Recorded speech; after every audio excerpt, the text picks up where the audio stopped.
On the campaign trail in Miami, Michel Martelly taking questions at Tele-America, seen all over the Caribbean, eyes firmly set on the office of President of Haiti, a daunting job at best.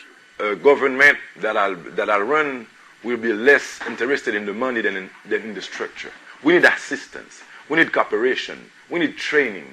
We need to change our own mentality. We need to change. We have a self-destructive mentality. We need to change that before you even give us money. Or as you're giving us money, you train us, you partner with us, and you show us how to do it. Because we have no order in Haiti. 18 other candidates will be in the presidential race. Of all of them, Martelly is the best known in Haiti and internationally. Michel Martelly. Martelly is known professionally as Sweet Mickey, at times outrageous, certainly controversial, a crowd favorite, and not the persona running for president.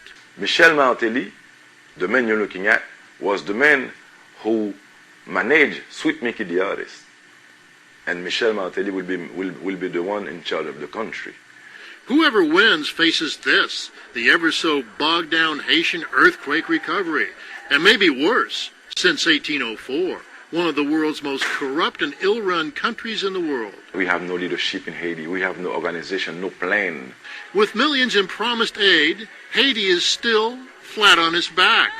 Michel Martelly plans to organize the chaos.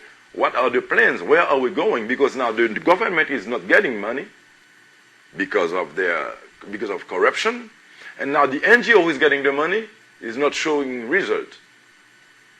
So we need to sit down and make an assessment of the situation and come with the right solutions.